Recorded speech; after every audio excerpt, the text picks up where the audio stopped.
में किसी से विचार से सहमत असहमत हुआ जा सकता है। सबके अपने अपने विचार है, अपना अपना सबका सोचने का अधिकार है। लेकिन एक बात पर सबकी सहमति मुझे यहां पर दिखाई दे रही है कि डॉक्टर भीमराव अम्बेडकर ने जो कहा था, शिक्षा ज्ञान ये शेरनी का दूध है, इसको जो जितना पिएगा उतना ज्यादा दहाड़ेगा। जहां तक अपने समाज का प्रश्न है, पासी समाज में मैं तो बड़ी विचित्र स्थिति में। मैं जब बहुत छोटा था तो कानपुर चले गए हॉस्टल में पढ़ने के लिए। उन्होंने कहा नाम क्या? हमने कहा बलराज पासी। हमारे छोटे भाई उन्होंने कहा आपका नाम? बोले सतीश पासी। जो सबसे छोटे थे उन्होंने कहा तुम्हारा नाम क्या? बोले मदन पासी। उससे पहले तक हमें एहसास नहीं था कि पासी होने का क्या मतलब। और मैं 8वीं क्लास में था, छोटा भाई मेरा 7वीं था, उससे छोटा 6वीं में था। तो उस तकलीफ को बहुत जब चरम पर पहुंच गई, जो हमारा छोटा भाई था सबसे छोटा, उसने अपने नाम के आगे से जो है पासी हटा दिया। लेकिन हमने यह तय किया कि हमने कहा भी हो चाहे जो भी, ये पासी तो नहीं हटेगा, चाहे जो मर्जी।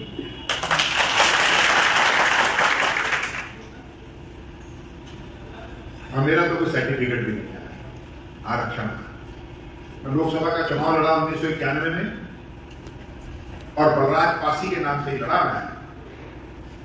और उत्तर प्रदेश के 3 बार रहे हुए मुख्यमंत्री माननीय नारायण दत्त तिवारी जी से मेरा मुकाबला था। उनसे बड़ा ब्राह्मण तो इस देश में नहीं है। लेकिन जनता जो फैसला कर लेती है कर लेती है। और इसमें बहुत सारे विवाद, बहुत सारी बातें हुई। मेरे दादाजी जिंदा थे, उनकी उम्र 100 साल थी। मैंने उनसे कहा भाई हमारा इतिहास क्या है? उन्होंने कहा भाई इतिहास का तो मुझे नहीं पता, लेकिन मेरे जो दादा ने मुझे बताया वो इतिहास मुझे थोड़ा थोड़ा याद है। मैंने कहा भी क्या बताया उन्होंने कहा देखो भाई हम लोग पंजाब से पाकिस्तान बनने के बाद यहां पर आकर बसे। हम लोग पाकिस्तान में रहते थे। और उन्होंने जो इतिहास बताया, ये इतिहास इन्होंने जो कहा अभी वकील साहब ने, इतिहास में बहुत बातें दर्ज है, बहुत बातें नहीं दर्ज हैं। इतिहास को जिसको हम जानते हैं आज तक भी वो इतिहास में नहीं आ सकते। पूजा देवी को तो कम से कम पढ़ाया जाना चाहिए था, अपने बच्चों को प्रेरणा प्राप्त हो। लेकिन इस देश का दुर्भाग्य है कि आजादी के बाद हमें आजादी के जो जिन्होंने अपना बलिदान दिया उनको हमको नहीं पढ़ाया गया। उनके लिए 2-4 महीने हमें अलग ही तरीके का इतिहास पढ़ा दिया। हमें संघर्ष का इतिहास नहीं पढ़ाया गया, हमें गुलामी का इतिहास पढ़ाया। मानो हम जीवन भर 1500 साल से गुलामी रहे, हमें कोई संघर्ष नहीं। हमें अगर संघर्ष का इतिहास पढ़ाया जाता तो उदा देवी का भी इतिहास होता और पासी समाज में जिन जिन लोगों ने पिछले 1000-1500 सालों से संघर्ष किए, वो संघर्ष भी लोगों को पता चलता। तो मैंने उनसे पूछा कि क्या है इतिहास? तो उन्होंने कहा भाई तो हमारे दादा परदादा ने हमको बताया था कि गुरु गोविंद सिंह का जन्म कहां हुआ, हम सब जानते हैं, पटना में हुआ।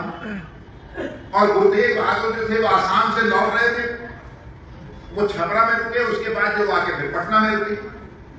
लगभग 1.5-2 वर्ष तक वहीं रुके। उनके पीछे मुगल पड़ गए उनको मारने के लिए।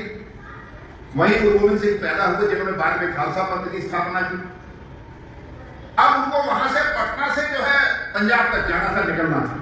पैदल जाते, बैलगाड़ियों से जाते, घोड़ों पे जाते। लेकिन मुगल सैनिक मुसलमानों के सारे लोग उनके पीछे लगे हुए जिनको मारना है, और वो निकल नहीं सके वहां से। उन्होंने वहां के पटना के, बिहार के आसपास की जितनी बड़ी रियासतें थी, राजपूतों की रियासतें थी, ब्राह्मणों की रियासतें थी, कुछ और रियासतें थी, उनसे कहा मुझे कुछ सैनिक दे दो जो मुझे सुरक्षित पहुंचा सके। सबने कहा भाई उनको कोई जाने को तैयार नहीं हुआ, सबको डर लग रहा था। उस समय उस क्षेत्र में उनका कहना था जो पासी समाज के उस समय बहुत बड़े जो योद्धा थे, उनके पास उन्होंने संदेश भेजा कि मुझे जो है पंजाब तक पहुंचाने का काम करो। सुरक्षा ने आसपास के लाखों लोग उनके भक्त हो गए। संत थे बहुत बड़े, गुरुदेव बहादुर, उनके पास बहुत से चमत्कार थे। तो उनका कहना था कि उस समय 5000 से ज्यादा जो पासी डकैत थे, जो वीर थे, योद्धा थे, उन्होंने संकल्प लिया कि हम तुम्हें पहुंचाएंगे, सुरक्षित पहुंचाएंगे। क्या आप हमारे गुरु हो, आपकी जो है सुरक्षा हम करेंगे। तो 5000 डकैत और उनके परिवार, ताकि पूरा काफिला चले और उस पर जो है पता न चल पाए कि कौन जा रहा है, क्या जा रहा है। उनकी पूरी घेरेबंदी करके उनको वो पंजाब ले गए, जो आज का आनंदपुर साहब है। उसको जाने में लगभग 1.5 साल 2 साल लगे। रास्ते में सैकड़ों लोग मारे गए, बीमारी से मारे गए, बाढ़ में बह गए, सैकड़ों लोगों को जो हमले में मारे गए, और गुरुदेव बहादुर को वहां ले जाकर सुरक्षित पहुंचा दिया। और जब वहां पहुंच गए तो जो पासी समाज के जितने सारे योद्धा थे, गुरुदेव बहादुर ने कहा कि बोलो तुम क्या चाहते हो, तुम्हें मैं जमीनें दे दूं, जमींदारी दे दूं, तुम्हें यहाँ का राजा बना दूं। उन्होंने कहा नहीं महाराज, हमें ये सब कुछ नहीं चाहिए। बोले फिर कुछ नहीं चाहिए, पैसा चाहिए, सोना चांदी चाहिए? बोले ये भी नहीं चाहिए। बोले हमारे साथ जो व्यवहार होता है, जो छुआछूत का हमको 2 दर्जे का माना जाता है, निकृष्ट माना जाता है, इससे हमें मुक्ति चाहिए।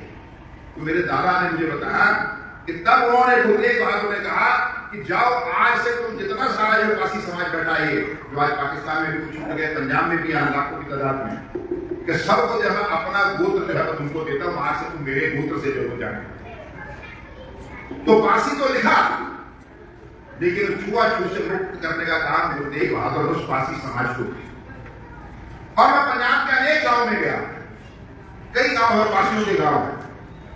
मैं जब सांसद बना, मैं अकेला ऐसा था जो पासी जो है पंजाब के क्षेत्र से बना था, यहां से बना, इतना बड़ा नाम हुआ मेरा। तो कई जगह मेरे स्वागत, कई गांव में स्वागत हुआ। मैंने उनसे कहा, मैंने कहा बोले सब आपकी हमारी रिश्तेदारी होती है और सब पासी कहते हैं। तो मैंने तो भाई अपना पासी जो है अपने आगे से नहीं बदला, चाहे जो मर्जी। आप भी सारे लोग यहाँ पर बैठे तो मन के अंदर की हीन भावना निकालो कि पासी वो छोटे होते हैं, निकृष्ट होते हैं, अछूत होते हैं, कुछ नहीं। हमने जो भी सहा हो आज तक, लेकिन हमारी आने वाली जो पीढ़ियां संतानें हैं, जिस यहाँ जितने लोग बैठे थे विद्वान, जो एक ही बात पे सहमत थे कि हमारे समाज को योग्यता हासिल करनी है। मैं बाकी विषय में नहीं जाना चाहता।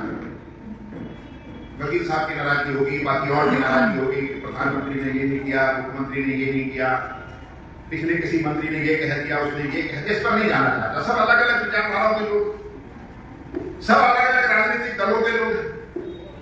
मैं तर्क करने के लिए तो खड़ा नहीं हुआ। मैं आपसे सबसे सहमत, आपकी नाराजगी से भी सहमत। तो धर्म के लिए आया था, और हमारा धर्म क्या है कि अपने समाज को मजबूत करने का, इसको ताकत देने का, शक्ति देने का। और हम जहां पर भी खड़े, मैं सांसद बना, आजकल पीजीडी में घूम रहा हूं, हम जहां पर भी खड़े हैं, कप्तान सिंह जी रिटायर हुए, वकील साहब हैं, बाकी और सारे विद्वान लोग जहां पर भी खड़े हैं, कई IAS PCS बन जाते हैं, उनसे भी मैं मिलता हूं, जाकर बात करता हूं। लेकिन जब तक आदमी नहीं बनता है, तब तक तो समाज की बात करता है। जब वो बात बन जाता है, बड़े बड़े IAS देखे मैंने, तो अपने समाज के लोगों से मिलने से भी करना। तो हमारी जिम्मेवारी कि हम अपने समाज की चिंता करें, अपने लोगों की चिंता करें, कि हमारी संतानें समाज के अंदर स्वाभिमान के साथ खड़ी हो और नेतृत्व करें। किसी की कृपा नहीं। डॉक्टर भीमराव अंबेडकर हमारे आदर्श हैं, उन्होंने किसी के आगे हाथ नहीं जोड़े। भाई हिंदुस्तान के 150 करोड़ लोगों के जन्मदिन पर किसी भी बिरादरी को सब लोग हाथ जोड़कर खड़े होते, वहां फूल चढ़ाते हैं, इसलिए कि वो योग्य थे, वो महान थे, उनके अंदर जज्बा था, उन्होंने इस देश के लिए, समाज के लिए उन्होंने किया। तो वह ऊर्जा हम लोग यहां से लेकर जाएं। मेरी बात से अगर किसी को कोई नाराजगी हुई हो, उसके लिए मैं क्षमा चाहता हूं, और मुझे भी कोई नाराजगी नहीं। और जानने की आवश्यकता है। बार बार कई बार कहा जाता है हमें वेद नहीं पढ़ने दिए गए, वेद नहीं पढ़ने दिए गए। मेरा निवेदन है कि आज ही पढ़ लो यार, आज कौन रोक रहा है यार? कोई रोक रहा है हमें पढ़ने? तो उसमें क्या है, हमें पता तो चलना चाहिए।